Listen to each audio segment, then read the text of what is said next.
Assalamualaikum warahmatullahi wabarakatuh. Perkenalkan, nama saya Renaldi Al-Muzafid, NIM L1A111134 dari Prodi Kehutanan Fakultas Pertanian angkatan 2019 dari kelas R003. Baiklah, di video kali ini saya akan menjelaskan hal-hal yang berkaitan dengan pengelolaan hutan lestari atau PHL dan kehutanan di masa depan. Baiklah, langsung kita masuk ke materi. Hal-hal yang berkaitan dengan PHL dan kehutanan di masa depan tentunya menjadi wawasan kita untuk apakah yang terjadi di masa depan. Menurut saya, di masa depan yang pertama akan jadi politik kehutanan, yaitu hutan dan kehidupan wilayah sekitarnya merupakan suatu ekosistem yang memiliki fungsi untuk mendukung kehidupan untuk mencapai kesatuan ekosistem tersebut. Maka keberadaan sumber daya hutan dalam bentuk kesatuan kawasan hutan dan fungsi menjadi bagian yang harus dipertahankan, karena kesatuan ekosistem kawasan hutan dapat dicapai melalui adanya proses perencanaan, pemanfaatan, dan pengawasan dalam satu kesatuan kelembagaan yang terintegrasi. Suatu kesatuan kelembagaan yang terintegrasi. Oleh karena itu, upaya untuk memisahkan kegiatan perencanaan, pengelolaan termasuk di dalamnya adalah pemanfaatan serta kegiatan pengawasan yang harus dilakukan oleh suatu kesatuan lembaga yang mengurusi hutan. Yang berikutnya, critical issue atau pengungkit keberhasilan kehutanan 5 tahun ke depan atau 5 tahun yang akan datang. Yang pertama, keberhasilan pengolahan hutan di masa depan tidak terlepas dari kondisi kehutanan saat ini. Keberhasilan pengolahan hutan ini berkorelasi dengan kondisi politik, kepastian kawasan hutan, kepastian usaha kehutanan, dan partisipasi masyarakat. Pengelolaan sumber daya hutan diarahkan untuk menjaga keberlangsungan kelestarian hutan dan kehidupan manusia. Yang berikutnya adalah pembangunan kehutanan tidak dapat dipisahkan dari aspek politik, sosial, ekonomi, dan budaya, karena aspek itu adalah aspek penting dalam pengelolaan hutan lestari. Sehingga pendekatan pembangunan kehutanan di masa depan harus bersifat multi aspek dengan melihat multi stakeholder. Upaya reorientasi pembangunan kehutanan ini menekankan pada perbaikan kebijakan yang belum sesuai serta memperkuat kebijakan yang sudah sesuai.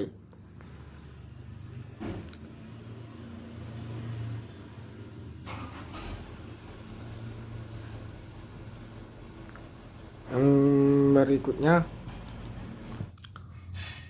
beberapa faktor yang menjadi isu untuk mencapai keberhasilan pengelolaan hutan di masa depan adalah yang pertama, kepastian usaha. Kepastian usaha ini dalam memanfaatkan hutan ini berkaitan dengan kejelasan kawasan hutan, iklim investasi yang kondusif, dan adanya pemanfaatan hasil hutan yang dikelola dengan baik. Yang berikutnya adalah pemantapan kawasan hutan, okupasi dan kooptasi hutan dan untuk berbagai penggunaan dan latar belakang penggunaan menyebabkan tingginya degradasi dan deforestasi serta konflik kawasan hutan. Untuk mengurangi hak tersebut, maka penetapan kawasan hutan perlu segera diselesaikan, baik pemerintah maupun masyarakat yang ikut ambil dalam menjalankan pengelolaan hutan lestari yang akan datang. Yang berikutnya adalah kerusakan kawasan hutan pada beberapa wilayah menyebabkan adanya bencana hidrologis berupa banjir, longsor, serta angin puting beliung.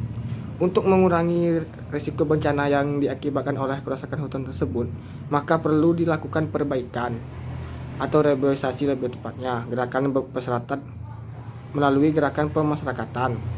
Masyarakat turut ambil dalam melakukan rehabilitasi dan peningkatan rehabilitasi hutan. Potensi kawasan hutan selama beberapa dekade ini mengalami penurunan yang ditandai dengan menurunnya jumlah dan kapasitas industri kehutanan. Berikutnya adalah kewenangan pengurusan hutan. Kepastian kawasan hutan menjadi prasyarat utama dalam pengelolaan hutan. Oleh karena itu, undang-undang kehutanan yang bersifat khusus perlu dilakukan untuk melakukan penguatan sebagai dasar dalam menetapkan kawasan hutan yang mantap. Yang berikut adalah partisipasi masyarakat dan kesejahteraan di masa depan. Di masa depan, partisipasi masyarakat tidak hanya menjadi pelengkap ataupun membantu pemerintah, dalam pengelolaan hutan, tetapi diarahkan untuk menjadi subjek dalam pengelolaan hutan. Kebijakan pemberian hak kepada masyarakat untuk memanfaatkan hutan perlu dilanjutkan, baik hak akses maupun hak akses.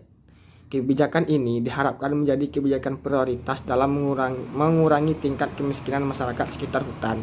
Sama-sama kita ketahui masyarakat sekarang di sekitar hutan tentu hanya cukup dengan kebutuhan sehari-hari, tidak lebih. Untuk itu pemerintah maupun masyarakat harus ambil alih agar masyarakat yang tinggal di sekitar hutan bisa menikmati hasil hutan. Yang berikutnya adalah revitalisasi industri kehutanan dan multi usaha kehutanan.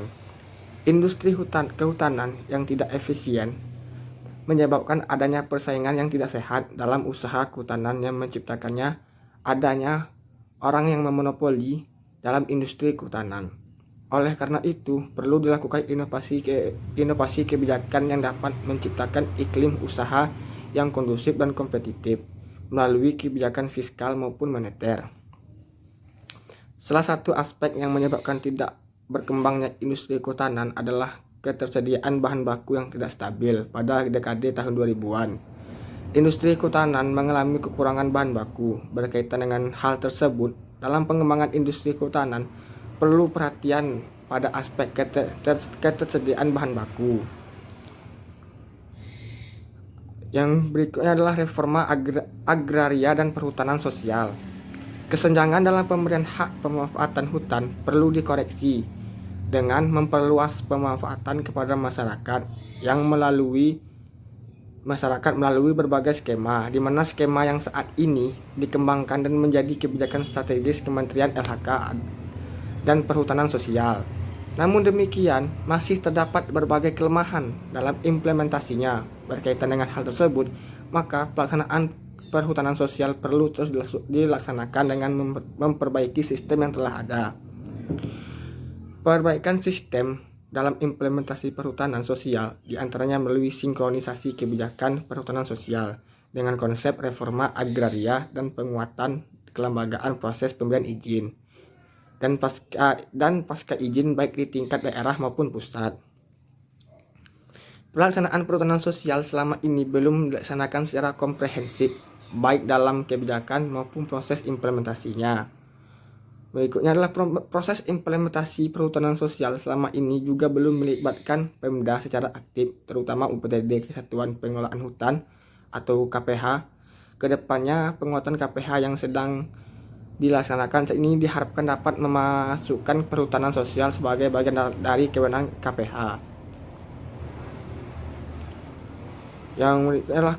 Yang berikutnya yang akan terjadi dalam tahun ke depan adalah degradasi hutan. Mengakibatkannya berkurangnya keanekaragaman hayati yang sangat penting untuk manusia, karena kedepannya mungkin ada beberapa PT-PT yang ingin melakukan hasil hutan tanpa memikirkan hutan tersebut. Untuk itu diperlukan upaya mempertahankan kawasan konservasi dengan pengelolaan hutan yang baik dan efektif.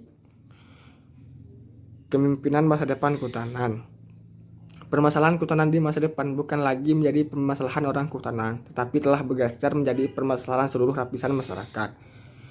Pergeseran tersebut dapat dilihat dari tingkat kepedulian masyarakat terhadap hutan, serta tingginya antusiasme masyarakat untuk menikmati alam atau hutan.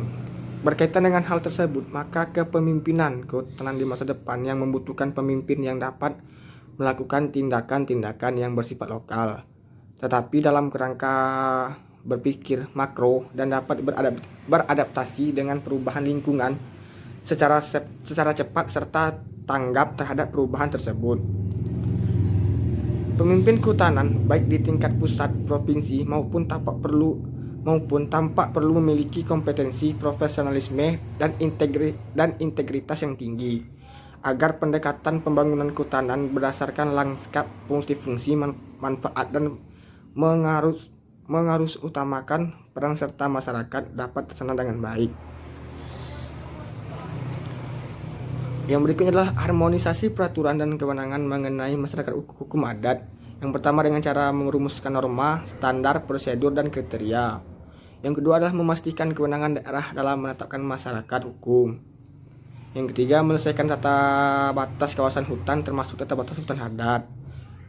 Yang keempat, memasukkan hutan adat dalam peta kawasan hutan. Dan yang kelima adalah pendaftaran hak komunal atas tanah di hutan adat, sehingga hutan adat tersebut dapat dikelola oleh masyarakat setempat, bukan masyarakat sih, lebih tepatnya pemerintah setempat yang mengelola hutan adat sebagai hutan turun-temurun yang dilakukan oleh nenek moyangnya. Salah satu kendala dalam mempercepat implementasi penetapan hutan adat adalah kendala dalam mempercepat peraturan daerah mengenai masyarakat hukum adat dan fasilitas pasca penetapan hutan adat. Berkaitan dengan hal tersebut, perlu dilakukan pencepatan penetapan hutan adat melalui pendampingan kepada pemerintah daerah dalam mempercepat pembuatan peraturan daerah tentang masyarakat hukum adat. Mungkin kedepannya bukan hanya masyarakat saja. Inti dari video saya kali ini adalah untuk kedepannya PHL dan kehutanan di masa depan bukan hanya soal pemerintah, tetapi soal masyarakat juga yang turut ambil menjadi subjek dalam pemeran hutan yang akan datang. Karena Indonesia semakin ke depan maka penduduknya akan semakin banyak, sehingga kawasan konservasi maupun kekayaan alam yang akan kita nikmati untuk depan akan tetap terjaga. Mungkin hanya sebatas itu video saya kali ini. Saya Renaldi Al-Muzafid. Mohon maaf apabila dalam penyampaian materi saya terdapat kesalahan. Saya akhiri dengan wabillahi taufiq wal hidayah. Wassalamualaikum warahmatullahi wabarakatuh.